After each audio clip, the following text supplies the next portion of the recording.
Hello there, my Centurions. This is General Romulus coming in live from ancient Rome to trade these modern stock markets. Big week coming up, big week.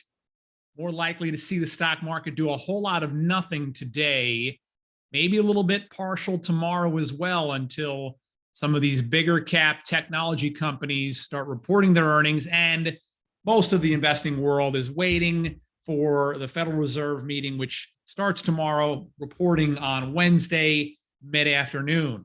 We know they're going to raise interest rates by 75 basis points.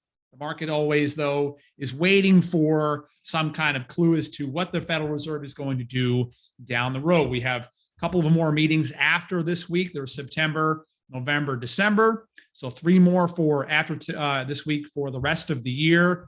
And probabilities suggest that the Fed is going to raise interest rates 75 basis points this week, 50 basis points at the coming September meeting, 25 and 25 at the last 2 meetings.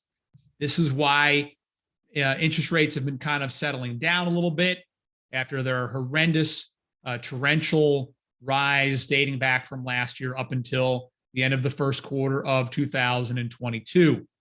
Elevated levels for sure. And on a short-term basis, the Fed is going to raise them even more. Interesting, though, there has been a yield curve inversion, and that takes place when the 2-year, which is what you're looking at right now, is going at a higher rate than the 10-year. That's the main inversion that most of the institutional investors watch for and pay attention to around the world. That means that the 2-year, again, is trading at a higher interest rate than the 10-year. This has been going on for weeks. This is a tremendously good track record dating back to 1970 of predicting recessions within the American economy. The first time it happened recently was actually late March, early April of this year. That was only for a few trading days. Then the 10-year went back above the 2-year. However, for the better part of the past 2 weeks, we have seen the 2-year trading above the 10, more inversion. And again, this is a good track record of identifying recessions. I believe that we've been in at least a mild recession since the beginning of March of 2022. And regardless of what GDP figures show this week or next week, I don't think that matters. We seem to see a slowing down of the economy, and that's kind of recessionary. It's not growth, right? We seem to be we see a slowing down of everything across the board. As an example of this, Apple Computer earnings coming out on Thursday. Analysts will be happy if they post a 2% rise in their earnings and a flat number somewhere around that, or their revenue growth. So no growth. If we don't see growth going on, I use this because it's a bellwether and a main watched point for the American stock market and hence the economy, because of how much money they're out there spending all the time.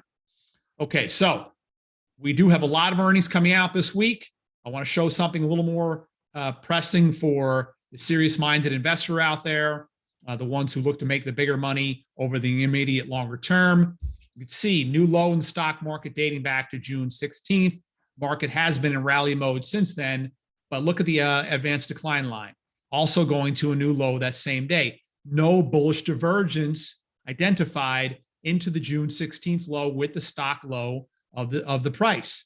Now I'm looking at the advanced decline line of the S&P 500. Now this is what we have over here is the advanced decline line for the New York Stock Exchange.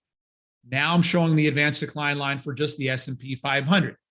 And notice something, well, you should see this, it's glaring, okay? This is the June 16th low right here. New low in the advanced decline line, okay, we know that. And it comes up, look at this though, look at this price pullback. This price pullback holds much higher than these lows. But look at the AD line, pretty much the same point, okay? Pretty much the same point. That shouldn't be. This line should be higher. This line should be higher with price. Now, you see an uptrend here, but you don't see an uptrend in the advanced decline line. Intermediate term, that is showing weakness. Not short term, it's just noise, but intermediate term showing weakness. Now, the Dow Jones is even more glaring.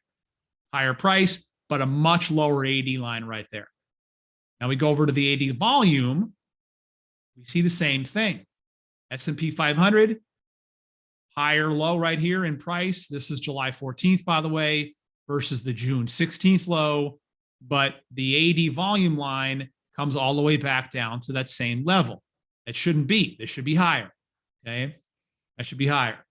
So we have reason to doubt the viability over the intermediate term of the rally that has been taking place within the S&P 500 and hence the rest of the stock market dating back to June 16th. A lot of traders are pinning lots of hopes on this.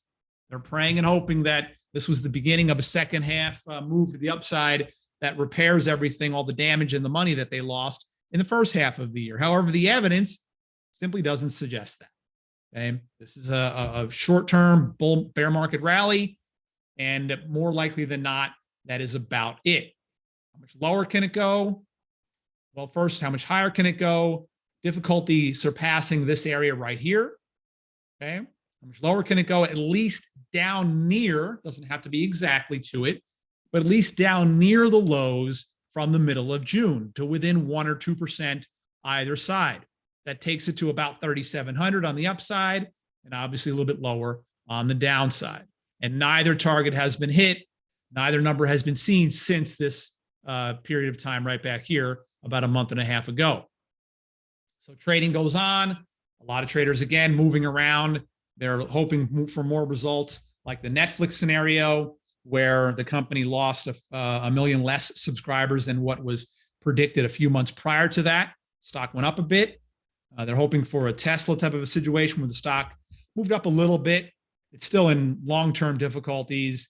Tesla will most likely not see its all-time highs, which was hit later last year of 1244 for some time to come, like several years in the future. But still a trader's favorite, and that's what people are hoping for. So we have Google coming out this week. Amazon releases this week. Meta comes out. And of course, the biggest one that everyone is really waiting for is Apple. And it's anyone's guess. I don't have a prediction on any of these companies. I don't have an edge on any of these companies in the short term. But over the intermediate term, the prices of most, if not all of them, will come down to within striking distance, if not lower, of these mid-June lows. You can see the correlation. They all pretty much look the same. All stocks bottomed around here. All stocks have been rallying since then.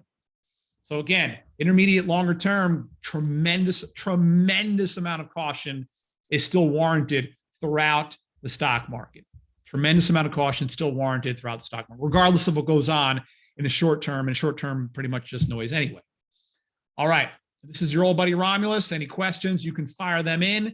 You have my email. You have my phone number. You can text.